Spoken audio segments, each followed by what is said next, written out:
What's going on, guys? Alright, so it's been roughly a week now since we got the car on the dyno. Pretty much get the tuning check and everything.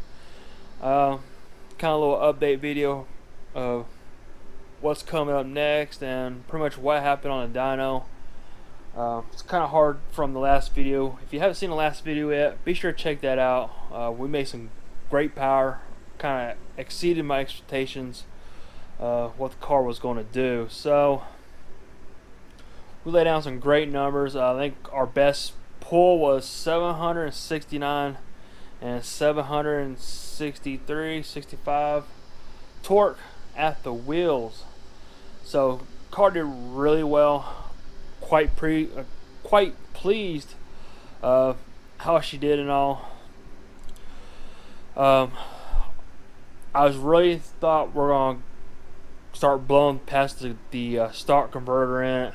If some of y'all don't know the engine setup or the trans setup, it's a stock bottom end, well, close to stock bottom end. It's got stock crank, stock rods, 351. It's got some Speed Pro dished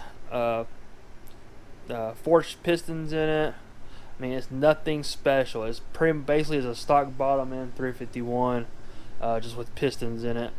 Trick flow heads, 170s, not touched. It's got a baby F303 cam in it. Nothing real. It's real simple setup, and I'm surprised how well it made power. I think a lot has to do with the turbo setup I had for it. It just flows very well, very efficient. I think it's probably one of the main reasons why it made so much power as she did. Transmission wise, it's a stock 6R80 from a 2014 F-150 stock converter. Nothing touched on the transmission whatsoever. Just slapped it into the car and run a US Quick Shift 6, which is another thing that was awesome. It has dyno mode on it, so we just flipped it in dyno mode. We just used the little lever there, or the little knob, and we just put it in gear we want to make our pull, and we're golden. Plus it locks the converter for us. I believe it was we kept it on default. I want to say default was 1800 RPMs. We're making pulls, we're starting our pulls right around 25, 27, $3,000, and we pulled it up all the way up to y'all may have noticed, y'all watched the video, car wasn't pulling past 58, 5900 RPMs. I thought maybe it was a little bit because we're running some injectors issues. We're pretty much we're maxed out. We're way maxed out on injectors. If you don't know what injectors I'm running, they're SEMA Decade 80s. Have the fuel pressure cranked up to 50 for the base. So we're seeing with 17 pounds of boost, we should have been seeing right around 67 psi of fuel pressure. What else? We thought that was one of the things. Talked with Frank. Apparently, it may be a thing with the Holly that they like to shut down a little early before the red limit set. I had this one set at 6,200. It was shutting down right around 59, almost 6. I thought I was pretty much running out of fuel because it was dipping right into the white spot into the fuel table. I thought that's why it was shutting down. Not 100% sure. I really didn't look into it, but that was my thinking on it. It was dipping into the white and it was shutting it down. But talking to Frank, saying he was saying that he has a I think he has a Dominator or an HP. I really don't remember. But his was shut down a couple of hundred RPMs before it would hit rail line. So but as of right now, this is what I got going on. I'm actually thinking of taking the car back to the dyno and doing a retune. Let me show you why.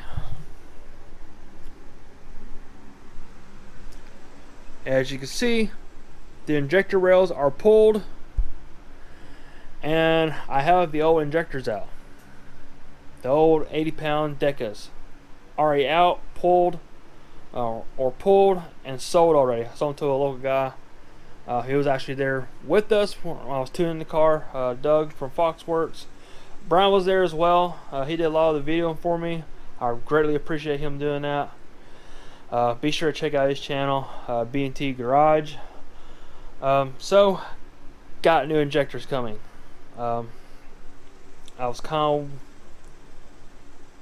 of, I wasn't really going to push his engine any harder, but at the same time, we were at maxed out injectors. With no room for error. I leaned it out as much as I could. I was probably seeing 11, not 11, but 7 8s, 7 7s.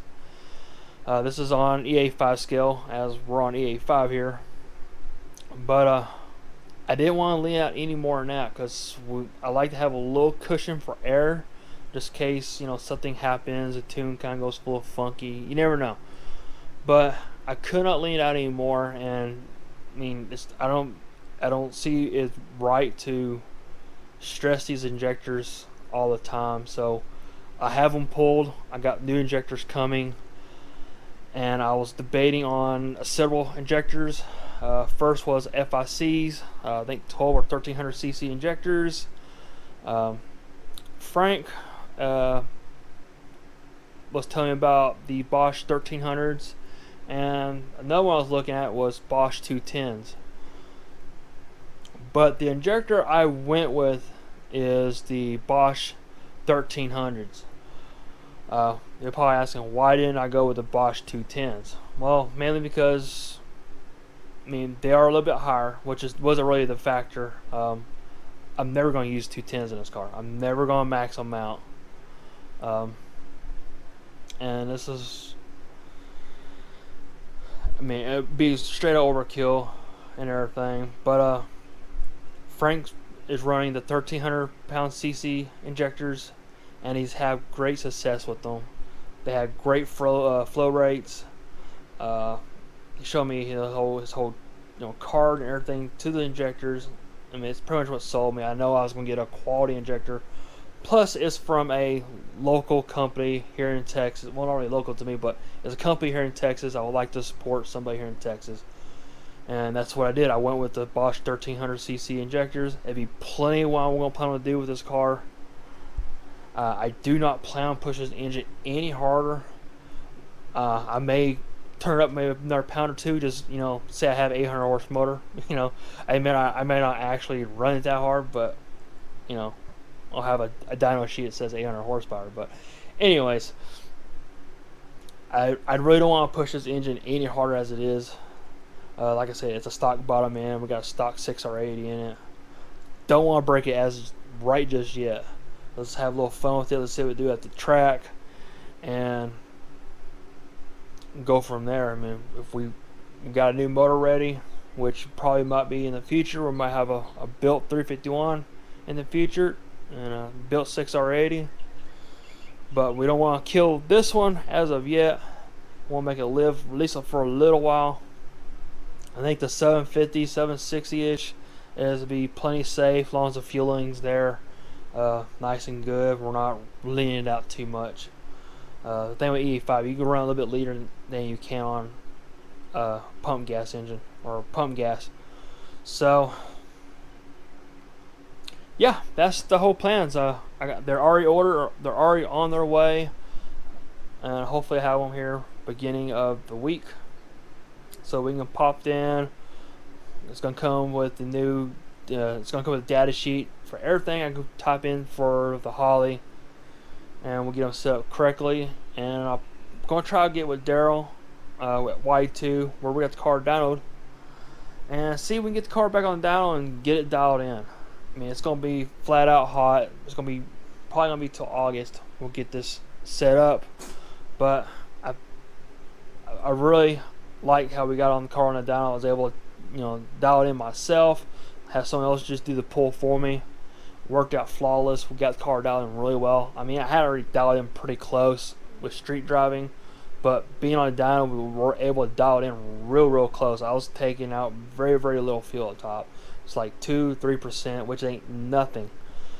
So, guys, hopefully I'm not boring you too much, but this is what I got going on. with the car, and do need to get some new Mickeys.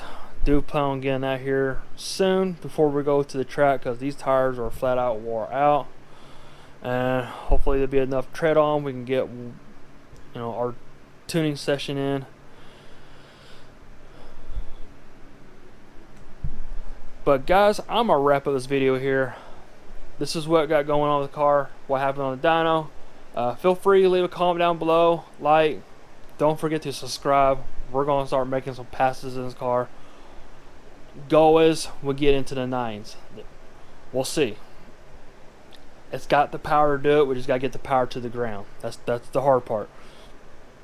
So until next time, guys.